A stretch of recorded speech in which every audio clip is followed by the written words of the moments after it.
Habib Ali bin Muhammad bin Husain al-Habsyi. Beliau mencintai ilmu ini.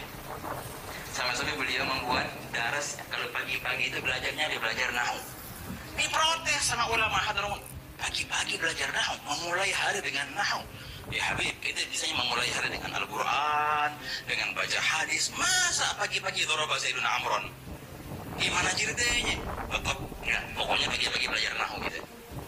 Mulai beberapa ulama hadir, sebagian ulama nggak mau hadir, di antaranya Imam Abdurrahman bin Ubaidillah As-Sakaf, seorang ulama yang tenar di zaman itu, memprotes Al-Habib Ali dalam metode mengajar nahwu di pagi-pagi hari. Nggak pas waktunya.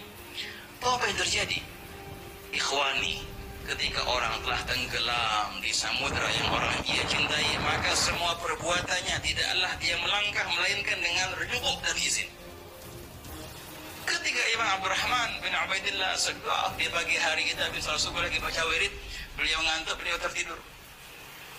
Ketika beliau tidur, beliau melihat beberapa orang yang luar biasa indah. Orang pertama buru-buru bawa kitab, luar biasa cahaya yang hebat. Orang kedua menyusun, azim. Orang yang ketiga menyusun. Nah, orang yang ketiga dipegang bajunya. Entah dulu, kalian ini siapa? Dan kalian mau kemana? Oh, orang ketiga bilang, aku Al-Hasan bin Ali. Dan yang depanku ini ayahku Ali bin Abi Thalib. Paling depan datuk Nabi Muhammad SAW. Mau kemana kalian tergesa-gesa? Lah iya, kami tergesa-gesa mau hadir pelajaran nahwunya Habib Ali Habsyi di sana. Assalamualaikum warahmatullahi wabarakatuh. Kembali lagi bersama 9.0 TV dari Buta Pandita Lupi Kabupaten Bulukumba.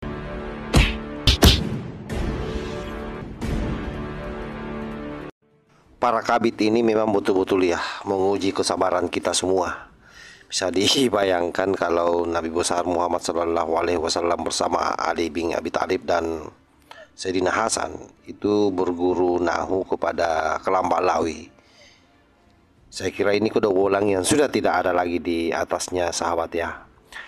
Dan menurut hemat saya, orang-orang Kelambak Lawi seperti ini harusnya disikap oleh MUI. Tidak boleh dibiarkan dia merajalela membangun narasi-narasi dobol hanya karena kepentingan mau diakui sebagai orang yang istimewa, lalu kemudian membangun cerita-cerita yang sampai-sampai Nabi pun dengan keluarganya dihinakan. Dan ini nyata, beredar viral videonya, dan tidak akan ada lagi yang bisa menyangkal ini. Saya tidak tahu seperti apa komentarnya lagi Pak Bahar Smaik dan Pak Rizik Sihab kalau menonton video ini. Padahal kalau kita menyimak ya dari seluruh proses yang ada hari ini, jadi memang pada akhirnya kalau orang-orang tidak percaya bahwa mereka adalah cucu Rasulullah, wajar. Tanpa ada tesis keimat pun sebenarnya, dengan dongeng-dongeng seperti ini, dengan cerita-cerita kurapat yang sangat tidak masuk di akal, dan memang sepertinya sangat susah untuk dikonfirmasi ya. Nabi kita, Nabi besar Muhammad SAW pergi belajar nahwu terhadap orang Yaman.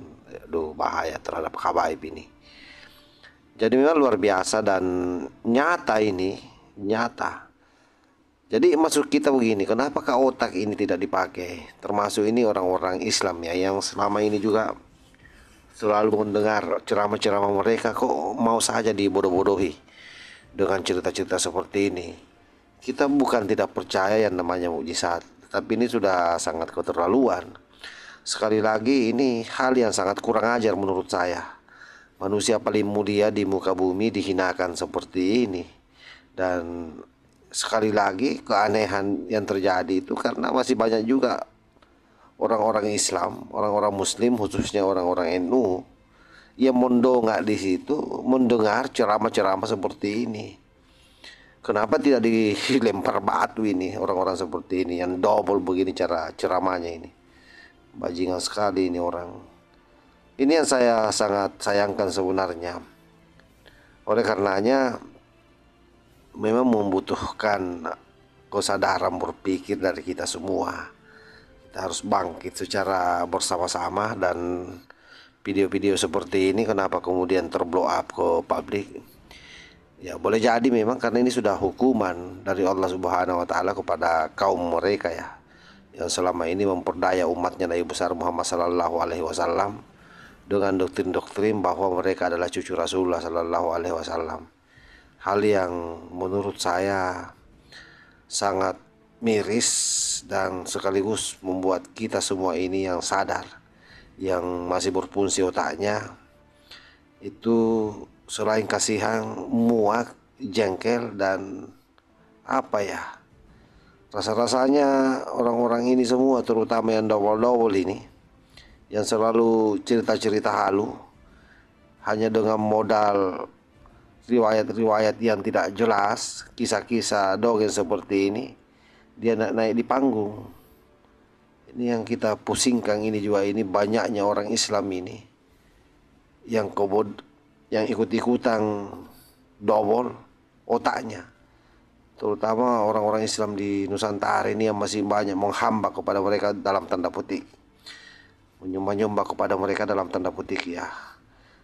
Ya, kalian ini harus gunakan otak, karena kalau kalian tidak gunakan otak, maka pasti memang agama akan menjauhi Anda.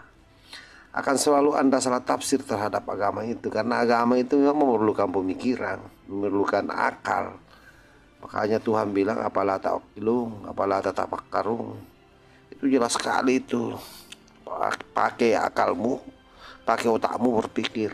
Nah, itu jangan seperti ini terus didengar yang pada akhirnya kalian terhipnotis. Karena targetnya mereka ini sederhana. Mereka mau diakui sebagai orang yang hebat leluhurnya, sehingga hampir seluruh kisah-kisah yang disampaikan terkait dengan leluhur mereka pasti kisah-kisahnya kurang lebih seperti ini. Belum lagi ada yang bisa mematikan api neraka, ada yang bisa memarahi malaikat mungkar dan nakir, ada yang bisa mi'raj 70 kali satu hari satu malam. Coba, dan kalian masih percaya saja dengan mereka. Makanya itu dari dulu saya tidak percaya kalau mereka suriat Rasulullah Sallallahu Alaihi Wasallam. Tidak percaya saya. Masa suriat Rasulullah Sallallahu Alaihi Wasallam congornya tidak bisa dijaga seperti misalnya Pak Rizik Sihab itu, yang kerjanya hanya memprovokasi. Mana ada cucu Rasulullah Sallallahu Alaihi Wasallam selalu melawan pemimpinnya? Tidak ada itu. Tidak pernah diajarkan umatnya Rasulullah untuk melawan pemimpinnya. Karena itu bentuk-bentuk pemberontakan terhadap pemimpin, ketidaktaatan terhadap pemimpin, itu bukanlah hal yang menjadi ajaran dari Rasulullah Sallallahu Alaihi Wasallam. Dan mereka ini melakukan itu semua, lalu percaya diri merasa sebagai suriat Rasulullah. Saya kira video ini kembali memberikan kesadaran kolektif buat kita semua ya. Mudah-mudahan para kumukik binjua sadar yang selama ini dibodoh-bodohi oleh mereka. Kembalilah kalian kepada pangkuan Ibu Pertiwi, kembali kepada ajaran-ajaran leluhur kita, para kiai-kiai kita yang memang selama ini mengajarkan kita semua ini mengaji, khususnya yang ada di kampung-kampung.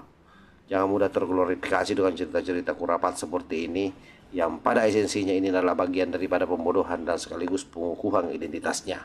Mereka terlalu takut untuk kehilangan identitas di tengah-tengah masyarakat sebagai suriat Rasulullah Sallallahu Alaihi Wasallam, sampai Rasulullah pun juga dia hinakan seperti ini. Wallahul muwaffiq ila aqwamit thariq. Wassalamualaikum warahmatullahi wabarakatuh.